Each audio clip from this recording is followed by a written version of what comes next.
If you were to recommend someone to go on a through hike, between the PCT and the AT, what do you recommend first? I think either way you'd be fine. Like there's beginners, or not even beginners, but just like first time through hikers on both trails. I think if you're from the West Coast, then you should do the PCT first. If you're from the East Coast, then I would say do the AT first. Physically, the PCT is probably a little bit easier, though it is not. A lot of people say that, and then it gives the impression that the PCT is like a cakewalk. It's not. It's still very difficult, but it is just a little bit better graded on some of the climbs and stuff.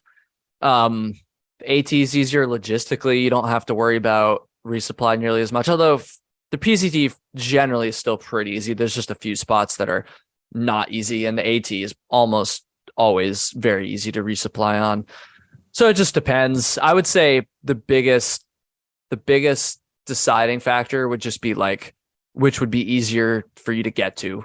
If you're East Coast, do the AT first. If you're West Coast, if you're in the middle of the country, those often forgot about middle of the country folks.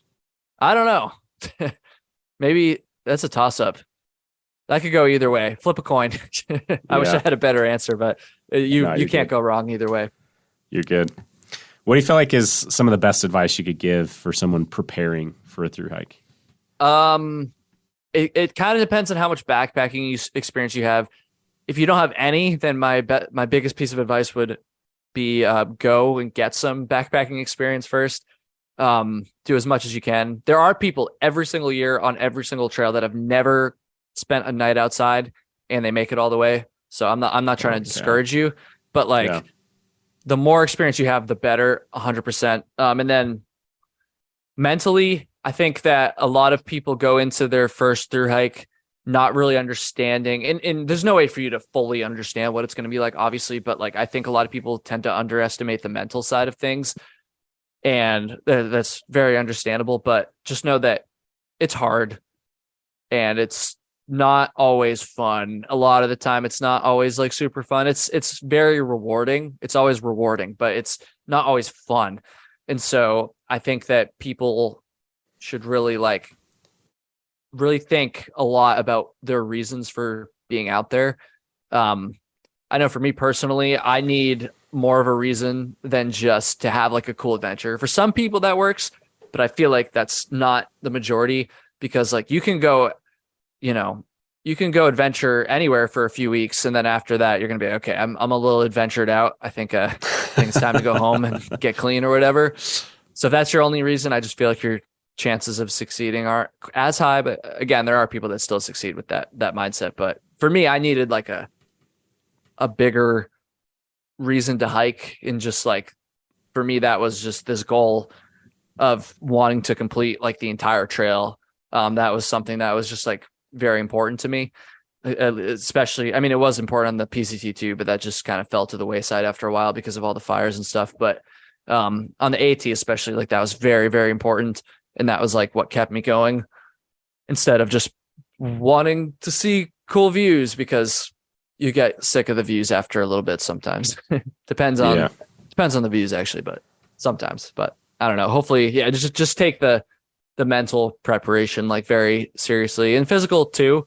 But that kind of goes back to just like having some experience and stuff before.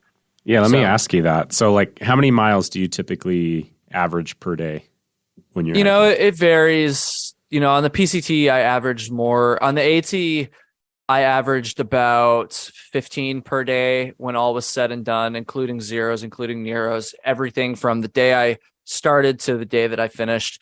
I averaged 15, but that means that typically it was more, anywhere from like, I'd say like around 20 was probably like a good like average. There were some days that were more, there was a lot of days that were less too. On the PCT it was a little bit more. I don't remember my total average on the PCT because things got so messed up with sections that we had to skip and all that. I could figure it out pretty easily. I just haven't, but it was probably closer to like, I don't know, maybe closer to like 18 or so per day, 17, maybe something like that. So we were doing like 25-mile days were fairly typical on the PCT. We did some 30s, lots of 20s, I would say, after we got ramped up. And in the PCT, like I said earlier, is just like the grade is easier. So a 30-mile day on the PCT is much easier than a 30-mile day on the AT, generally speaking. I think I only did one 30-mile day on the AT.